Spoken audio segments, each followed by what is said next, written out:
Hi, and welcome to this masterclass that is for you if you had a stroke, if you are a care partner, or if you had some other form of traumatic brain injury. If you had a stroke or a brain injury, there's a good chance that the most exhausting part of the day arrives just like that, without warning, usually somewhere in the early afternoon, late morning, mid-afternoon, and no amount of sleep the night before seems to touch it. And it's very likely that you have been told two things about this.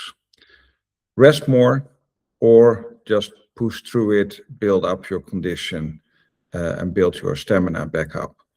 And here is the quiet cruelty, you can say, of it.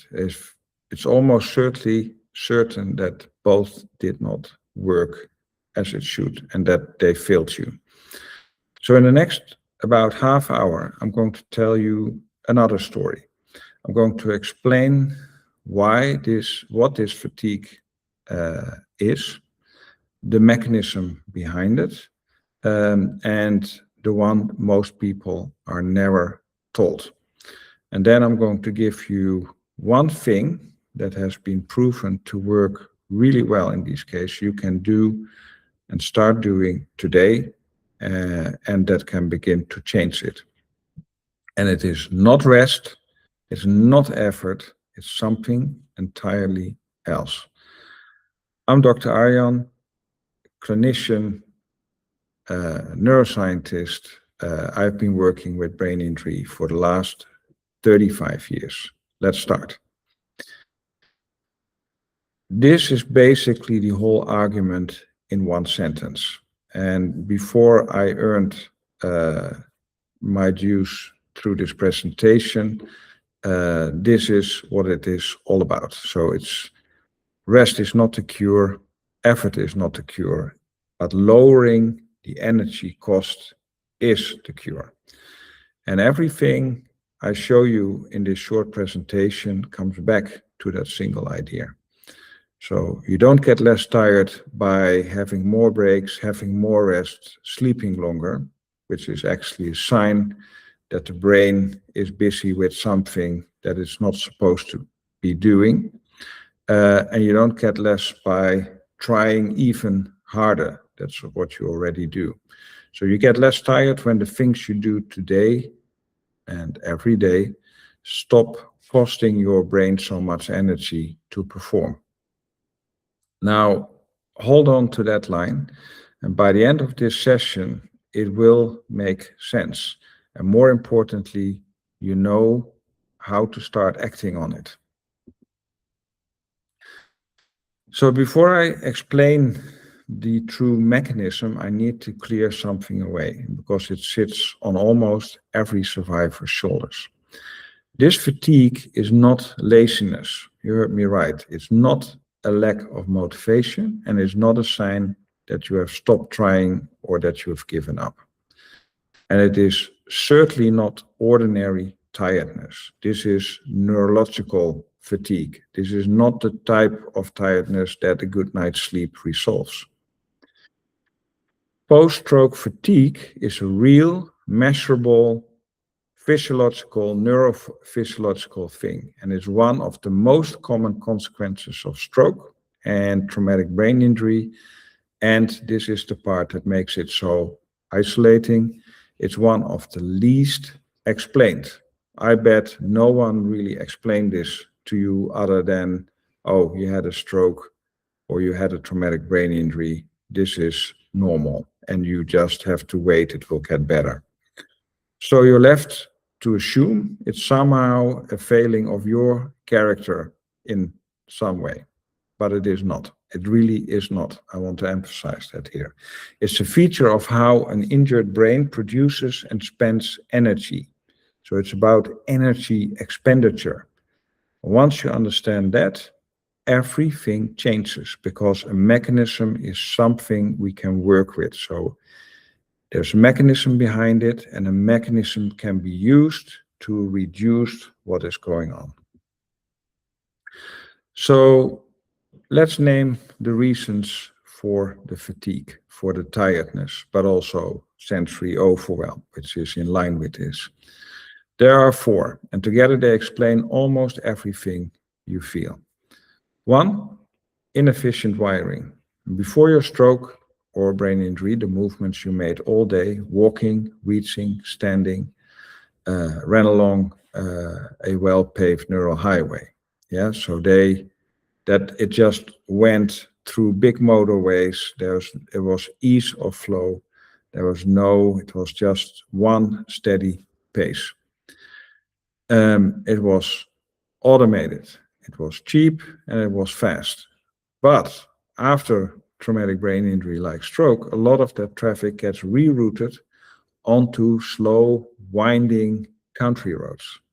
You still get there, but it takes far more fuel to make the same journey. That extra fuel is your energy, and it also takes you a lot more effort to go on those roads. Two, there is persistent inflammation. Now, don't get me wrong, this is not infection, this is a low-grade inflammatory state caused by the immune system in the head after a stroke. And stress, not taking care of yourself, not having any movement, not feeling well because of another disease or a flu or a common cold, for example, can actually make it flare up very easily. And this has severe consequences. So after the acute event that happened to your head, the brain often stays in a low-grade inflammatory state because of the immune system in the head for a long time. And that state quietly drains resources, and more importantly, it actually dampens the very plasticity you need to recover. Then we have and this is a huge problem, the executive takeover. Movement, and movement can be thoughts or emotions as well. So movements, thoughts, emotions that used to be automatic, are now being supervised by your thinking brain. So instead of using the thinking brain, the prefrontal cortex, or even more specific, the dorsolateral prefrontal cortex actually is used to help you move, to help you think through complex things, and normally it runs on automatic with this. So there's no room for other things in addition. So now your executive system is being used to move you to think about simple tasks that are normally automated. So imagine having to consciously monitor every step where normally you don't even have to think about it. So that conscious supervision is enormously expensive in energy expenditure, and it's running in the background all day. 4, we have the fatigue curve. So your energy doesn't drain in a smooth, gentle line. In the beginning, there is enough energy, so you can do your thing. But in the middle of the day, you see this tipping point. And the tipping point is where it goes wrong. So if you stay in front of it, fine. But if it wears off, your voice goes, your motorics go, your coordination goes.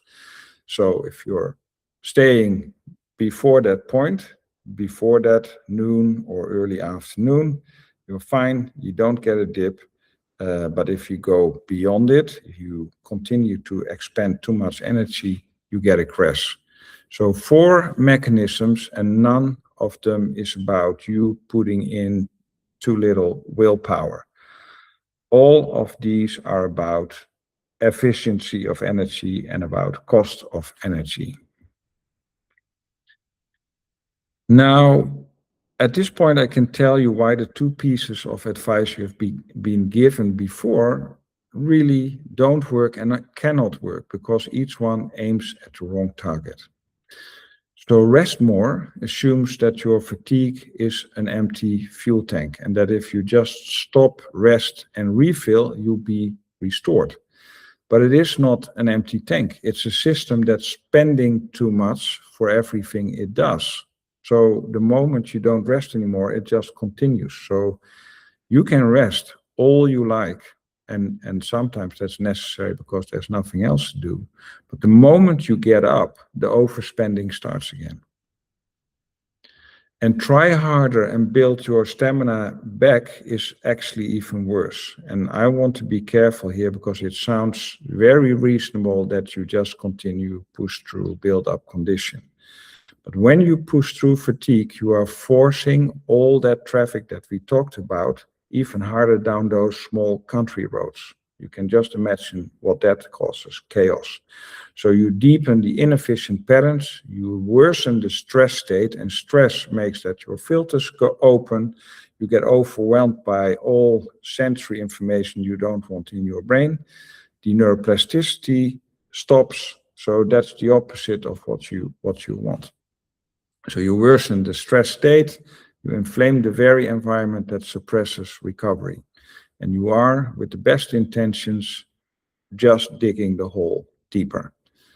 And both of these answers fail for the same reason. None of them, neither, lowers the cost.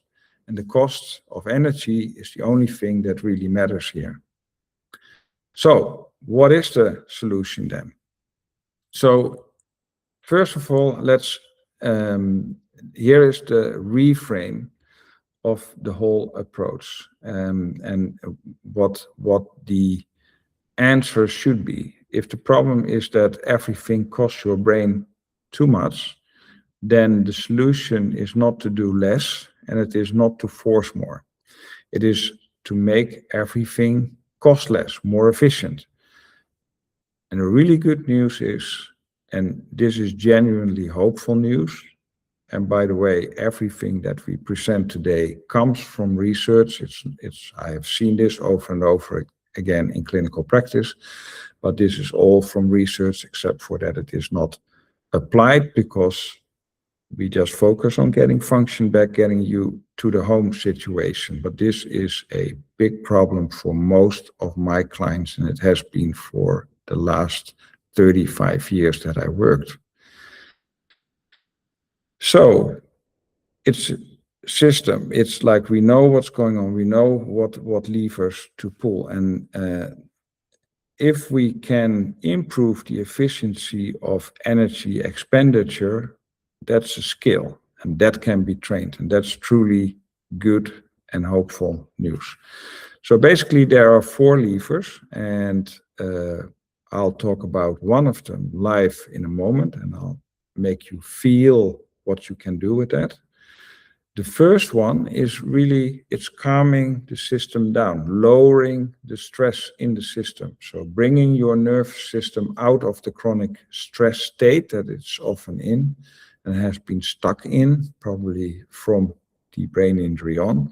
So your cortex, your brain, can stop micromanaging every step. Yeah, it can settle down. It does not get overwhelmed with too much information and using the wrong parts. So that is the structural cure. Every time you feel the system starts to wind up and becoming stressed, you can do something about it. That is the foundation. So calming the engine lives in the foundation work. The second is the re-automating movement. You have no idea if your thoughts or if your movements or emotional control is not automated, that costs tremendous energy.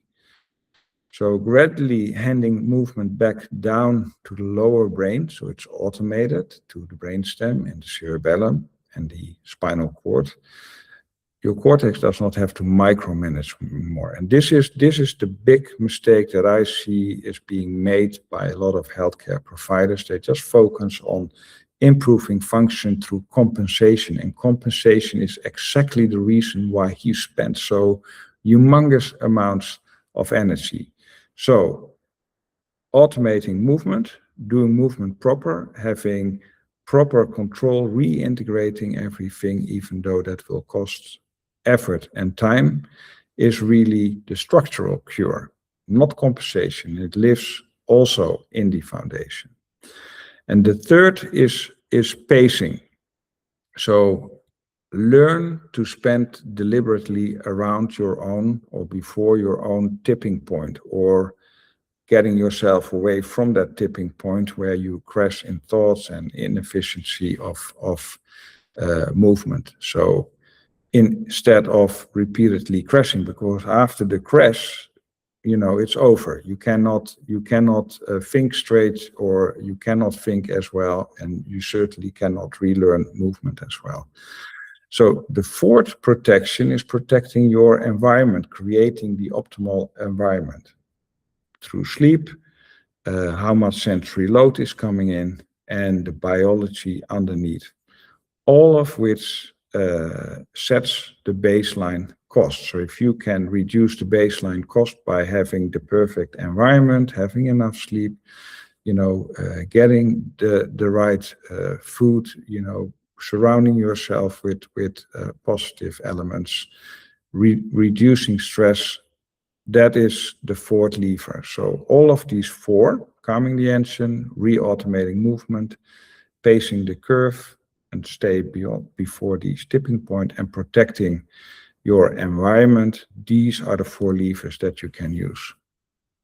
Now, I do not want you to leave this session with just ideas. I want you to leave it having felt something that you can control and that you feel that something can change. So we're going to do the first lever, calming the engine, together right now. It takes about 60 seconds. So remember, a stroke-injured nervous system very often gets stuck in a low-level alarm state, a chronic background fight or flight state. And that state is tremendously expensive. It burns energy just sitting there, and it's one of the biggest contributors to the cost we've been talking about, together with inefficiency of movement and thought. So the fastest way to lower that cost is and signal that to the nervous system through your breath, which is perfectly safe. And we signal to the brain it's safe to settle down, to stand down, to calm the engine. And this is not like relaxation or meditation for its own sake. This is like an autonomic, like a physiological recalibration. So you tune back down the increased stress state. And it has a real neurological rationale rather than that it is mindful or in those directions. And I will talk about it as we go. So get comfortable. If that is possible, please sit down, and if possible, sit tall, but do it like it feels still relaxed. And this is better done sitting, because this is a normal day-to-day situation where you sit probably most of the time. If you go lie down, there's a possibility that you will get really tired. So do this sitting, but do it in a active state where you improve your posture, which has a positive influence on brain performance as well. So let's do this together. Just follow me. There are four simple steps. First, you sit tall, but you don't brace yourself. You just do it. Ears, shoulders, hips in line. So the rib cage, the head, and the pelvis are all in line. You just soften your jaw, let it drop, and you drop your shoulders. Don't force them backwards. Just drop your shoulders, and your hands, they rest in your lap. So now we let our breath drop down into your belly, rather than to keep it up here, which is what most of us do when we get into a forced state. Now, the second part is the active ingredient. You lengthen the exhale. That is where the clue lies. So breathe in quietly through your nose And now breathe out slowly and make that the out breath is longer than the in breath.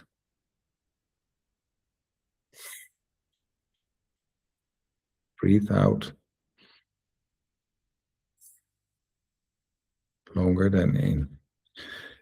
And it's here that long, slow exhale is the direct signal to your nervous system that the danger has passed and it can power down. It's a biologically built in. You can make use of it, but you have forgot to do so. Most people hold their breath and they forget to breathe out. So breathe in, correct posture, soft posture. Don't force anything. In through the nose.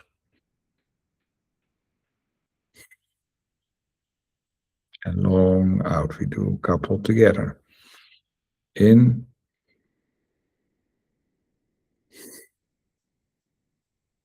And long out. Nothing dramatic. If you ever feel lightheaded, you're forcing it too much, the breath sits too high, just return then to normal breathing. Don't think about it. Just breathe. Gentle, in this case, always wins. And fourth, watch, monitor your breathing. Maybe your shoulder dropped a little bit. I started slouching, so you can sit up straight, stack everything up. Maybe the mind got a touch quieter by now. Maybe you softened the jaw.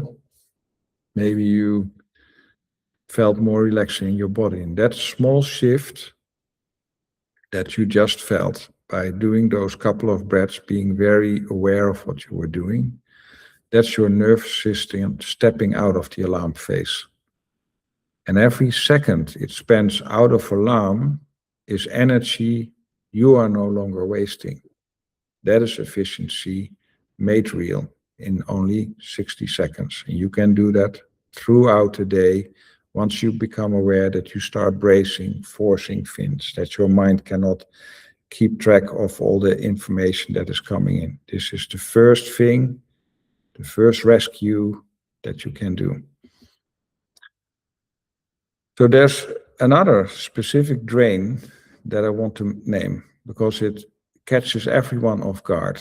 And we call it the cognitive motor tax. So think about doing something, whether that is like active walking or whether that's actively thinking about something. So let's take the example of walking while holding a conversation or standing at the counter of the kitchen, listening to someone, making a cup of tea while answering a question. Before your stroke, those combinations were free. You didn't have to think about it. Didn't cost much energy. The movement was automatic, so your mind was available for the talking. Now, after a stroke or other type of brain injury, when your thinking is already supervising the movement or the thoughts, adding a second task or a third task doesn't just add a little load, it multiplies it. So you have to keep that in mind. The two tasks are now fighting for the same scarce resource. And that's exactly why the fog tends to roll in at the busiest, most demanding moments of the day. So the fog meaning the brain fog, the not being able to think clearly, that can be subtle, that can be just come in and it's not possible anymore. And it's often the moments when life is asking you to do several things at the same time. Now, here's the key. The answer is not to stop doing two things and shrink your life even further down, because your life probably shrunk down already. The answer is to re-automate the movement underneath, the movement in thoughts, the movement, actual physical movement, to get it running on those lower, cheaper pathways again, just like lowering the expenditure by controlling your nervous system through breath, so that it stops competing with your thinking. And that's precisely what the foundation work is built to do. Now, the word pacing that we talked about before as a lever has a bad reputation. especially to those with severe brain injury like stroke. It sounds like you have to surrender, like you're being told once again to do less and accept a smaller life. I want to reclaim it for you because real pacing is actually the opposite. It's a skill of spending deliberately, so you know when to spend your energy. And it has three parts. First, know your curve. Learn where you have this tipping point and get honest about your own day, how you spend your energy. When does your energy actually start to fall? And where's that tipping point you keep crossing without noticing, and then there's no way back. Second, front load the good window. Yeah, you have the richest stretch of energy, usually earlier in the day. So spend it on what matters most, not on the admin, not on the chores you could do depleted. Yeah, so you know there's some things you can still do when you are tired in your head. So put your best hours against your best life and don't do the things that don't really matter first and then have no energy left to do the things that really matter to you. Third, and this is the hard discipline, stop before the wall. Yeah, so stop before the fall or stop before you hit the wall. So not when you hit fatigue, stop before it. And that's a real skill. You have to learn that. So you have to stop while you still feel fine. I usually say it like this. You stop before fatigue, never through it. So when you are through it, it's already a done deal. It's not going to work. So that single rule, more than almost anything else, is what makes you off the floor the next day. Yeah, so that keeps you out of trouble for the next day. And pacing is thus, as you understand, not doing less, it's deciding on purpose. You take control of your life, what your energy is for. Now, and that is all next to improving the efficiency of movement. So that is like, and the last lever, the fourth lever, is the quietest. It's probably the less obvious one. It's the quietest of the four. So protect the ground your recovery grows in. There's three parts to it. So first, guard sleep. Sleep is always rescue number one. Everything you practice during the day gets consolidated at night. You actually learn in your sleep. If you learn a new movement, you recover, your brain gets washed out, the lymphatic system drains waste out of your brain. So a protected regular sleep window, sleep in the same time frame every day, is not rest in the sense we dismissed earlier. It's when your brain files the work. It's if sleep is chaotic, not well regulated, you're practicing and then losing the gains. That's why sleep is so important. But you don't necessarily sleep more. If you sleep more, then that is a direct sign that something is off with regular sleep, and that is something playing in the background. Second, so increase the quality of your sleep. Audit the sensory load.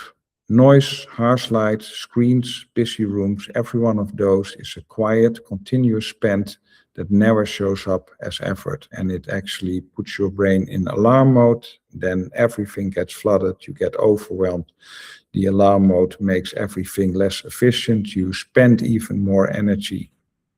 So you don't have to renounce the world. You just pick two environments you're in every week. So you don't have to do everything. The kitchen, at breakfast, the car, you just make them cheaper. The cost of energy that you spend in certain environments where you know, like whether it's a shop, whether that's your kitchen when there's a lot of people, maybe you can soften the light a little bit, less background noise. All of it compounds. So you have to become aware of what these senses do, what the sound, what the light does to you, and then make choices with this. Not avoid it, but just we reintroduce it slowly and gradually. Third, mind the biology. mind the inflammation and what you eat, set part of your baseline cost. I keep this one very short, can talk for hours on this topic. It's in the basis one of the most important things, but it is not like we try to explain the efficiency of movement, the stress state that you're in, spending less energy with what you do, stopping before the crash and the tipping point occurs. They are really what costing the energy, but you have to make sure that the basis for recovery is there. So it matters, the biology, the inflammation. It's part of the fuller work. It's part of the follow-up on this. And anything you change here belongs alongside what your primary physician is doing. It's never instead of them. So by now you're probably thinking, okay, nothing of this is dramatic, but you should be aware of all of this. And it explains why things are with fatigue as they are, or with sensory overwhelm. And together they decide how much the other three levers can give you. So they are the basis. So now, after having explained all of this, let's stand back and look at what we have done in this short time. We started with a symptom that probably felt like a personal failing for some of you, something to be endured. You just have to live with it. And we've turned it into something else entirely. It's a mechanism with 4 clear causes: inefficient wiring, lingering inflammation, the executive takeover, and the fatigue curve. And the moment fatigue becomes a mechanism, this is the big takeaway, it stops being a life sentence and it becomes a set of levers that you can use to reclaim your energy. Calm the engine, you've already done it once today. Re-automate the movement underneath, that's a big one, but often forgotten because we just learn to compensate. And pace deliberately to your own energy curve and know what drains you. And protect the ground, the environment that your recovery grows in. Sleep, nutrition, reducing stress, sensory overwhelm. And none of that is rest. None of it is forcing through yourself. All of it lowers the cost, and that is the real approach that will get you to a better state. So, where does it go from here? Today you felt that, at least I tried to bring it across, that you can settle down, you can calm the engine, that's lever 1. And you probably noticed that it did something good inside of you. And that really matters. So, but a single reset isn't the whole recovery. The real change comes from working on your pattern rather than a general one. Yeah, so you have to run it through what's going on in your specific case, not a generic program. Your fatigue has a signature that is really unique for you, and it's your specific energy curve throughout the day, your biggest triggers, and the exact point where the tipping takes place. The next step, if you like it, is directly below this video. There are 9 short questions, the fatigue self-test. It takes a few minutes, and your pattern appears on the screen straight away, and a copy, if you give your email, will be sent to your inbox of the results with the first steps I would take in your position. It's free, there's nothing to commit, and what you get is the thing that makes everything else possible. Seeing your own pattern clearly enough so you can start working with it. So scroll down on the page, you will find the fatigue self-test there, do it, and you will get the results straight away. It's right below. Now, the last thing, I want to leave you with something that I really want you to keep, that you keep that feeling. You were not lazy and you didn't give up, and you have been doing something genuinely extraordinary, which was really hard every single day, and most people didn't see it. You run an expensive nervous system and you paid for it with exhaustion. And most people around you did probably not see it or did not understand it. And that deserves great respect, not shame. The good news is, I hope that's the big thing I want you to keep. It can change, not through resting more, not through forcing yourself through. Stop doing that. It's through lowering the cost. So rest is not the cure, effort is not the cure, it's lowering the cost that's the real cure. And the self-test below the video only takes a few minutes and is the best next thing you can do with it today. Take care of yourself, and until a next presentation.